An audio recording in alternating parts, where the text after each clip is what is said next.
ခိုင်လက်နက်ကိုင်တဲ့အေကတက်တော်ညနှစ်ခွန်စစ်စင်ကြီးအစိပ်ပိုင်းတစ်ခုအနေနဲ့ရခိုင်ပြည်နယ်မှာတကြောပြန်တိုက်ပွဲတွေကိုပေါ်ဆောင်ခဲ့ပါတယ်။အဲဒီလိုရခိုင်ပြည်နယ်မှာရှိနေတဲ့မြို့နယ်18မြို့နယ်တွေက14မြို့နယ်နီးပါးကိုထိန်းချုပ်ထားခဲ့တာဖြစ်ပါတယ်။ဒီလိုရခိုင်လက်နက်ကိုင်တဲ့အေထိန်းချုပ်ထားတဲ့မြို့နယ်တွေအများကြီးတွေ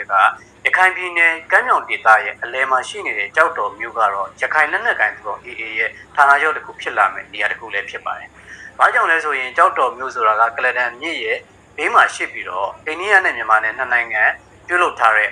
ပလက်ဝဘက်ဆောင်စီမံကိန်းကြီးရဲ့လမ်းကြောင်းပေါ်မှာလည်းတည်ရှိနေပါတယ်။ပြောရရင်တော့ကြောက်တော်မျိုးဆိုတာကမြောက်ဘက်မှာဆိုလို့ရှိရင်ပလက်ဝမျိုးရှိတယ်။ပလက်ဝစီမံကိန်းရှိပြီးတော့တောင်ဘက်ကိုဆင်းလာမယ်ဆိုလို့ရှိရင်ပုံနာကျွန်းနဲ့စစ်တွေမျိုးကိုရောက်မှဖြစ်ပြီးတော့အရှေ့ဘက်မှာဆိုလို့ရှိရင်မင်းပြမြောက်ဦးမျိုးတွေရှိပါတယ်။ဆိုတော့ logistic အရာပြန်ကြည့်မယ်ဆိုလို့ရှိရင်ကြောက်တော်မျိုးကဒီရန်ကုန်စစ်တွေလမ်းကြောင်းပေါ်မှာလည်းရှိတယ်လို့စစ်တွေပလက်ဝလမ်းကြောင်းပေါ်မှာလည်းရှိနေတဲ့မျိုးတစ်မျိုးဖြစ်ပါတယ်။ဒါကြောင့်မလို့လဲရခိုင်လက်နက်ကိုင်အေကကြောက်တော်ဒေသမှာအဓိကထားပြီးတော့စစ်ရေးလှုပ်ရှားမှုထက်ပြန်လည်စုဖွဲ့မှုတွေကိုပြုလုပ်လျက်ရှိပါတယ်။ပြီးခဲ့တဲ့လပိုင်းအနေနဲ့ကလေးကကျွန်တော်တို့ကြားသိထားတဲ့သတင်းအရတော့ကြောက်တော်မျိုးမှာရခိုင်လက်နက်ကိုင်အေကတိုက်ပွဲဝင်အသင်ဝင်နိုင်တဲ့ရခိုင်လက်နက်ကိုင်အကြမ်းဖက်အဖွဲ့9000နီးပါးကိုစုဖွဲ့ထားရဲဆိုတဲ့သတင်းတွေလည်းကြားသိရပြီဖြစ်ပါတယ်။ဒါကြောင့်မလို့လဲတမတော်ကကြောက်တော်မျိုးကိုမျက်ခြေမပြတ်စောင့်ကြည့်နေခဲ့တာဖြစ်ပြီးတော့မနေ့ကစက်တင်ဘာ26ရက်နေ့ညနေ4:00နာရီပွဲဝန်းကျင်မှာလည်းကြောက်တော်မှာရှိနေတဲ့တပ်ဦးဘုံကြီးကျောင်းကိုလေကြောင်းတိုက်ခိုက်မှုပြုလုပ်ခဲ့တာပဲဖြစ်ပါတယ်။တပ်ဦးဘုံကြီးကျောင်းဆိုတာကတော့တစ်ချိန်လုံးက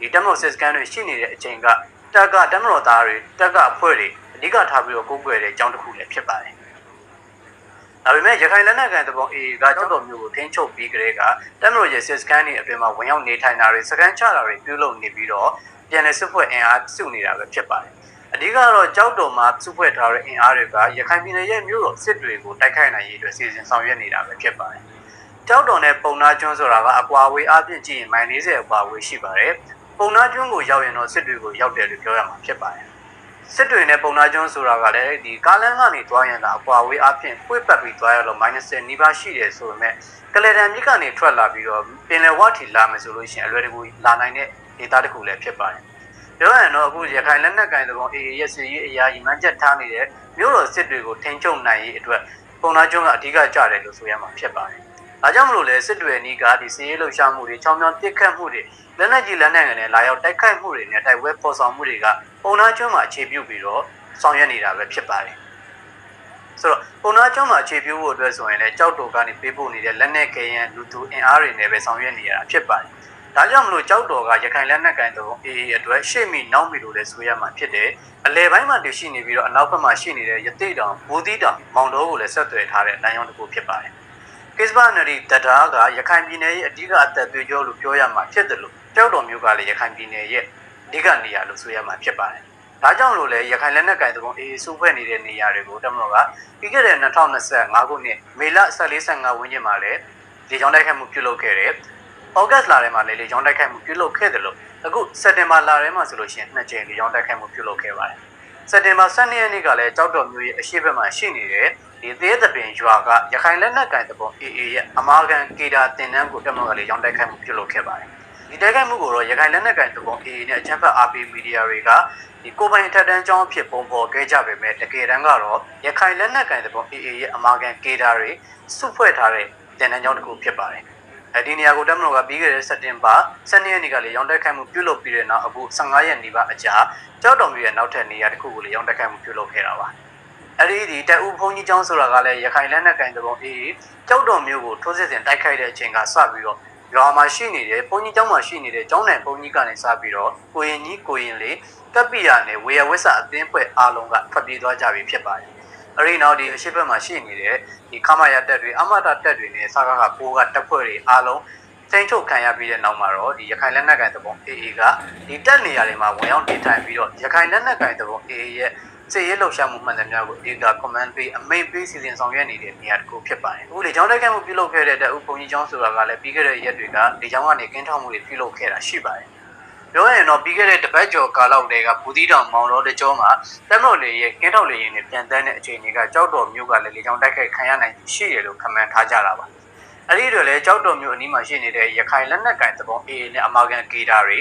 အစွန်းရောက်ရခိုင်လူမျိုးရေးသမားတွေနဲ့ ရခိုင်မြောက်ပိုင်းမှာရှိနေတဲ့အပရခိုင်နိုင်ငံတော်ထူထောင်မယ်ဆိုတဲ့ရခိတာလမ်းစဉ်နောက်ကိုလိုက်သွားကြတဲ့သူတွေအားလုံးကကြောက်တော်မျိုးမှာရှိတဲ့အဓိကနေရာတွေမှာစုဖွဲ့ရင်းနဲ့တမတော်ရဲ့လေကြောင်းတိုက်ခိုက်မှုကိုမျက်ခြေပြတ်ဆောင်ကြည့်လျက်ရှိပါတယ်။ဒီလေကြောင်းတိုက်ခိုက်မှုတွေကိုကာကွယ်ဖို့အတွက်လည်းလေကြောင်းတိုက်ခိုက်မှုတွေကိုရှောင်ရှားဖို့အတွက်လည်းရခိုင်လက်နက်ကိုင်သဘုံကလဝကြီးအုပ်ထားတဲ့ Starlink နဲ့တယ်လီဖုန်းလိုင်းတွေကိုပိတ်ဆို့ထားတာတွေရှိပါတယ်။ဒါပေမဲ့လည်းဒီလိုနည်းပညာခေတ်စစ်ပွဲကိုရောက်ရှိလာတဲ့အချိန်မှာတော့ဆက်သွယ်ရေး line တွေပိတ်ဆို့ထားပေမဲ့တန်းတော်ရဲ့လေကြောင်းကင်းထောက်မှုစနစ်တွေကလည်းအဆင့်မြင့်နေပြီဖြစ်တဲ့အတွက်ရခိုင်လက်နက်ကိုင်သဘုံအေးစုဖွဲ့နေတဲ့နေရာတွေလှုပ်ရှားနေတဲ့နေရာတွေပုံကျေပြက်မှတ်တွေလှုပ်ရှားပြက်မှတ်တွေအားလုံးကိုလည်းကင်းထောက်မှုတွေတိုင်းမှာမှတ်တမ်းမှတ်ရာတွေနဲ့အမြဲတမ်းဆိုလိုရှိထားပြီးဖြစ်ပါတယ်။အဲ့ဒီလိုတမတော်ကမနေ့ကရခိုင်လက်နက်ကိုင်သဘုံအေးနဲ့အပေါင်းပါတွေဝင်ရောက်နေထိုင်စုဖွဲ့တယ်လို့သတင်းရတဲ့တပ်ဦးဘုံကြီးကျောင်းကိုလေကြောင်းတိုက်ခိုက်မှုပြုလုပ်ခဲ့တာဖြစ်ပါတယ်။ကြောက်တော်မျိုးကံပန်ရက်ကွက်မှာရှိတဲ့တပ်ဦးဘုံကြီးကျောင်းကိုလေကြောင်းတိုက်ခိုက်မှုပြုလုပ်ခဲ့တာဖြစ်တယ်။ဒီလေကြောင်းတိုက်ခိုက်မှုအတွင်းမှာတော့ရခိုင်လက်နက်ကိုင်သဘုံအေးနဲ့အပေါင်းပါတွေက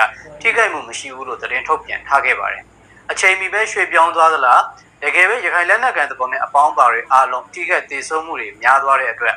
အာရခလမ်းစဉ်ကနေအာဒုက္ခလမ်းစဉ်ကိုရောက်သွားတဲ့အဖွဲ့တွေအတန်တိတ်နေပင်ကိုကျွေးနေကြသလားဆိုတာကိုကျွန်တော်တို့ဆက်ပြီးတော့စောင့်ကြည့်သွားရအောင်ပါ။မနေ့ကလေကြောင်းတိုက်ခိုက်မှုနဲ့ပတ်သက်ရင်တော့ရခိုင်လက်နက်ကိုင်သဘုံအေးကကြောထောက်နောက်ကန်ပြုထားတဲ့ Nerisra နဲ့တခြားသတင်းဌာနတစ်ခုကသာ Formos ประโยชน์เพียบสารอาหาร18ชนิดอร่อยเต็มที่توی این دوره به شما نشون میدیم درآمد واقعی تریدر چطور ساخته میشه. چطور از نوسانات بیت کوین ရခိုင်လက်နက်ကိုင်သဘုံအေးကကြောထောက်နောက်ကန်ပြုထားတဲ့ Nerisra နဲ့တခြားသတင်းဌာနတစ်ခုကသာသတင်းထုတ်ပြန်လာတာကိုတွေ့ရပါတယ်။ဆိုတော့မနေ့ကလေကြောင်းတိုက်ခိုက်မှုနဲ့ပတ်သက်ပြီးပြောရရင်တော့ကြောက်တော်မျိုးဆိုတာကရခိုင်လက်နက်ကိုင်သဘုံအေးစုဖွဲ့နေတဲ့အမားကန်နေရာတစ်ခုဖြစ်တယ်ဆိုတဲ့အချက်ကိုကြည်ရင်အပြင်ကြောက်တော်မျိုးရဲ့လေကြောင်းတိုက်ခိုက်မှုမှန်သမျှကအကြမ်းဖက်သမားတွေစုဖွဲ့မှုမှန်သမျှကိုထိထိရောက်ရောက်တိုက်ခိုက်နိုင်တယ်လို့ပဲဆိုရမှာဖြစ်ပါတယ်။မှတ်တမ်းတဲ့ပုံတွေကြည့်လိုက်တော့လေပုံကြီးကျောင်းရဲ့အဝင်မုတ်ဦးကိုတောင်ထိခိုက်မှုမရှိဘဲနဲ့အတွင်းမှာရှိနေတဲ့အဆောက်အဦကိုသာတိုက်ရိုက်ကျပြီးပေါက်ကွဲခဲ့တာဖြစ်တဲ့အတွက်ဘလို့ပဲဖြစ်ဖြစ်ရခိုင်လက်နက်ကိုင်သဘုံအေးနဲ့အကြမ်းဖက်သမားတွေရဲ့ထိခိုက်ဒေဆုံးမှုကတော့ရှိကိုရှိမှာပဲဖြစ်ပါတယ်။ဘာကြောင့်လဲဆိုရင်ဒီကြောက်တော်မျိုးအရှိတ်ဘက်မှာရှိနေတဲ့တပ်မတော်တပ်စခန်းတွေအားလုံးကိုအကြမ်းဖက်သမားတွေကဝင်ရောက်နေထိုင်ပြီးတော့စစ်ရေးလှုပ်ရှားမှုတွေရုံးလုပ်ငန်းတွေအင်အားဖြစ်တင်မှုတွေနောက်တန်းဌာနချုပ်ရှေ့တန်းဌာနချုပ်ကန်စစ်ဌာနချုပ်စသဖြင့်မျိုးစုံပြုလုပ်နေတာပဲဖြစ်ပါတယ်။ဘာကြောင့်လဲဆိုရင် Kispaneri မြစ်ရဲ့အရှိတ်ဘက်ခြမ်းကရှိနေတဲ့တပ်စခန်းတွေအားလုံးကိုရခိုင်လက်နက်ကန်သဘုံအေးနဲ့အပေါင်းပါတွေစုဖွဲ့နေတာဖြစ်ပါတယ်။ဒါအပြင်ဒီကြောက်တော်မျိုးအရှိတ်ဘက်ခြမ်းမှာရှိနေတဲ့ပြီးခဲ့တဲ့ရက်ကလေးရောင်းတိုက်ခတ်မှုပြုလုပ်ခံခဲ့ရတဲ့တရက်တပင်ရွာနဲ့ဘေးပတ်ဝန်းကျင်ကရှိတဲ့ရွာတွေအားလုံးကပြီးခဲ့တဲ့2012-2013ကာလတွေကရခိုင်လက်နက်ကန်သဘုံအေးဝင်ရောက်လာပြီးတဲ့နောက်အရကလမ်းစဉ်ကိုစီယုံတင်းတင်းခံရပြီးတဲ့နောက်ဒီဘေးနားကရှိတဲ့ရွာတွေအားလုံးကရခိုင်လက်နက်ကန်သဘုံအေးရဲ့အမာခံရွာတွေဖြစ်သွားတယ်ဆိုတဲ့အချက်ကိုလည်းမေ့ထားလို့မရဘူးဖြစ်ပါတယ်။ဆိုတော့လက်ရှိအချိန်ရခိုင်လက်နက်ကန်သဘုံအေးထိန်းချုပ်ထားတဲ့မြို့နယ်တွေမှာဝင်ရောက်နေထိုင်တဲ့ရွာတွေမှန်သမျှကလည်းရခိုင်လက်နက်ကန်သဘုံအေးနဲ့အကြမ်းဖက်သမားတွေနဲ့နှိစက်သူတွေဖြစ်တဲ့ဆိုတဲ့ရှုထောင့်ကနေပြန်ကြည့်ရင်တော့မှတမတော်ရဲ့လေကြောင်းတိုက်ခိုက်မှုကပြတ်မှတ်မလွဲဘူးလို့ယူဆရမှာဖြစ်ပါတယ်။ဒါကတော့မနေ့ကစက်တင်ဘာ26ရက်နေ့ညနေ4:00 နာရီဝန်းကျင်မှာရခိုင်လက်နက်ကိုင်သဘုံအေးစုဖွဲ့နေတဲ့နေရာတစ်ခုဖြစ်တဲ့ကြောက်တော်မျိုးတွေကတအုပ်ဘုံကြီးကျောင်းလေကြောင်းတိုက်ခိုက်မှုပြုလုပ်ခဲ့တဲ့သတင်းနဲ့ပတ်သက်ပြီးတင်ဆက်ပေးခဲ့တာပဲဖြစ်ပါတယ်။နောက်လာမယ့်အစီအစဉ်တွေမှာလည်းစိတ်ဝင်စားစရာကောင်းတဲ့အကြောင်းအရာတွေကိုတင်ဆက်ပေးသွားအောင်မှာပဲဖြစ်ပါတယ်။ Oh, kabajiye, tingati medira lagwe, luwena kanata esapu, devingo badule lumire, pijane, duga kwe, atapya pilo yabare, telo insana piwabo tu piezi pileme, kanza murego kanabi petare. Twitter, mira noi hanno ciaguane. Zalo piena saro shibu pole. Dave me solo ye dene duru jemele. Matujane boa me alon kanata reimele.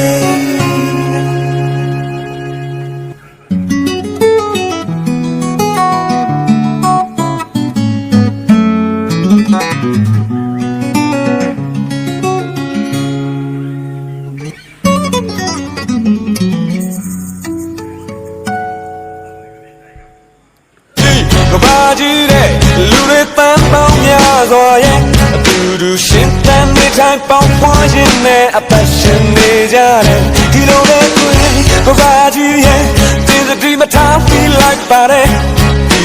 လူတွေဟာလဲတင်းအရေးအောင်မှခဏလာပြောပါတယ်ဝင်လာပြီးသိမကြတဲ့လာရလဲပြန်လေတော့တယ်စဉ်းစားရင်လည်းမြင်အောင်လာတဲ့သင်လည်းပြည့်လာပဲပြည့်စားလို့ပြည့်နာစားတော့မရှိဘူးပေါ်လေဒါပေမဲ့ဆုံးလို့ခြင်းနေပဲအတူတူခြင်းပဲလေပြည့်စားလို့ပြည့်နာစားတော့မရှိဘူးပေါ်လေဒါပေမဲ့ဆုံးလို့ခြင်းနေပဲအတူတူခြင်းပဲလေအတူတူတော့နေအားလုံးကမှတာလေးပဲလေ